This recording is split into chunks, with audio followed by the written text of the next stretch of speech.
Wealth creation అనేది ఎగ్జైటింగ్గా, ఫాస్ట్గా, థ్రిల్లింగ్గా ఉండాలని చాలామంది భావిస్తారు. సోషల్ మీడియాలో వైరల్ అవుతున్న స్టాక్స్, క్రిప్టో బూమ్స్, టిప్స్, వీటితో పాటు hot stocks, day trading, futures, options వంటివి చూసి వాటికి ఆకర్షితులు అవుతారు. ఎందుకంటే వీటిలో డబ్బు వేగంగా డబుల్ అవుతుందనే ఎగ్జైట్మెంట్ ఉంటుంది.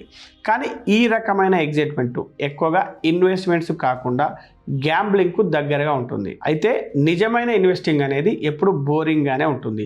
ఎందుకంటే అది రిపిటేటివ్గా ఉంటుంది, ఎటువంటి ఉత్సాహాన్ని ఇవ్వదు, అలాగే ఎమోషనల్ హైస్ లేని ఒక సాధారణ ప్రాసెస్గా మాత్రమే ఉంటుంది. ఉదాహరణకు ప్రతి నెల సిస్టమేటిక్గా ఇన్వెస్ట్ చేయడం, లో కాస్ట్ ఇండెక్స్ ఫండ్స్ లేదా బ్లూ చిప్ స్టాక్స్లో డబ్బు పెట్టడం, వీటిని సంవత్సరాల పాటు హోల్డ్ చేయడం, వీటితో పాటు మార్కెట్ పడిపోయినప్పుడు కూడా ప్యానిక్ అవ్వకుండా ఉండడం, డైవర్సిఫై చేసిన పోర్ట్ఫోలియోను రీబ్యాలెన్స్ చేయడం, ఇవన్నీ చాలా సింపుల్గా ఉంటాయి. అందువల్ల ఇన్వెస్టింగ్ అనేది బోరింగ్గా ఉంటుంది.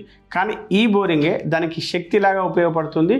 ఎందుకంటే ఈ బోరింగ్ ప్రాసెస్ భయం, ఆశ, గ్రీడ్, ఇంకా ఫోమో లాంటి ఎమోషన్స్కు దూరంగా ఉంచుతుంది. దీనివల్ల మనం రోజు మార్కెట్ చూసి టెన్షన్ పడాల్సిన అవసరం ఉండదు, హెడ్లైన్స్కి రియాక్ట్ అవ్వాల్సిన అవసరం ఏర్పడదు. దీని కారణంగా కంపౌండింగ్ యొక్క మ్యాజిక్ అనేది పూర్తిగా పనిచేస్తుంది. హిస్టరీలో పేరు పొందిన గొప్ప గొప్ప ఇన్వెస్టర్లు ఈ బోరింగ్ స్ట్రాటజీతోనే భారీ వెల్త్ను క్రియేట్ చేసుకోగలిగారు. వాళ్ళు స్టాక్స్ను ట్రేడ్ చేయలేదు, ఓన్ చేసుకున్నారు. స్టాక్స్ను ఎగ్జైట్మెంట్ కోసం కాకుండా లాంగ్ టర్మ్ వాల్యూ కోసం కొన్నారు. అలాగే ఎగ్జైటింగ్ ఇన్వెస్టింగ్లో చాలా తప్పులు జరుగుతాయి. ఉదాహరణకు హైలో కొనేసి లోలో అమ్మడం, ట్రెండ్ మారినప్పుడు లేట్గా ఎంటర్ అవ్వడం, లాస్లను కట్ చేయకుండా ఇంకా పెరుగుతుంది అని ఎదురు చూడడం, ఇవన్నీ మన ఎమోషన్స్ వల్లే జరుగుతాయి. కానీ బోరింగ్ ఇన్వెస్టింగ్లో అటువంటి ఎమోషన్స్కు చోటు ఉండదు.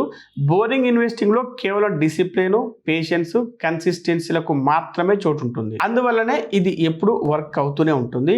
ఎందుకంటే మార్కెట్ లాంగ్ టర్మ్లో అప్వర్డ్ ట్రెండ్లోనే ఉంటుంది.